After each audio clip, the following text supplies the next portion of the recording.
ശബരിമല മണ്ഡല മകരവിളക്ക് തീർത്ഥാടനം സുഗമമാക്കുന്നതിന് നടപടികൾ ഒരുങ്ങുന്നു. നമുക്ക് റിപ്പോർട്ട് കാണാം. പന്തളം വലിയ കോയിക്കൽ ശ്രീധർമ്മശാസ്ത്ര ക്ഷേത്രത്തിലെയും ഇടത്താവളത്തിലെയും തയ്യാറെടുപ്പുകൾ നേരത്തെ തുടങ്ങും. 3 മാസത്തിനുള്ളിൽ തുടങ്ങുന്ന തീർത്ഥാടന കാലത്തിനായുള്ള പ്രവൃത്തികൾ നേരത്തെ ആരംഭിക്കുന്നതിലൂടെ സമയബന്ധിതമായി പൂർത്തീകരിക്കാൻ കഴിയും. ജനത്തിരക്ക് നിയന്ത്രിക്കുന്നതിനും സുഗമമായ തീർത്ഥാടനം ഉറപ്പാക്കുന്നതിനും പോലീസ് പ്രത്യേക ശ്രദ്ധ കൊടുക്കും.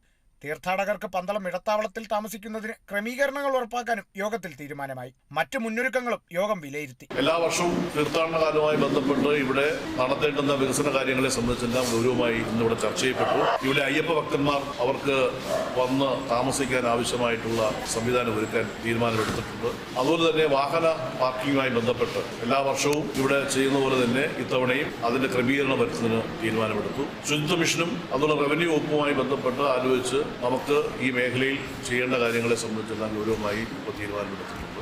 ഈ അയ്യപ്പ ഭക്തന്മാർക്ക് ആവശ്യമായിട്ടുള്ള ബാത്റൂം സംവിധാനം ഒരുക്കുന്നതിനും അതുപോലെ തന്നെ അച്ചൻകോവിൽ ആറിന്റെ തീരം സംരക്ഷിക്കാനും അവിടെ നെറ്റ് സ്ഥാപിച്ച് അപകടം ഒഴിവാക്കുന്നതിന് ആവശ്യമായിട്ടുള്ള സംവിധാനത്തെക്കുറിച്ചും ആലോചിച്ചു. Thiruvithamkoor Devaswom board president advocate P S Prashanth അധ്യക്ഷത വഹിച്ച യോഗത്തിൽ ജില്ലാ കളക്ടർ എസ് പ്രേംകൃഷ്ണൻ, ജില്ലാ പോലീസ് മേധാവി എസ് സുജിത് ദാസ് തുടങ്ങിയവർ യോഗത്തിൽ പങ്കെടുത്തു. Kerala vision news, Pathanamthitta.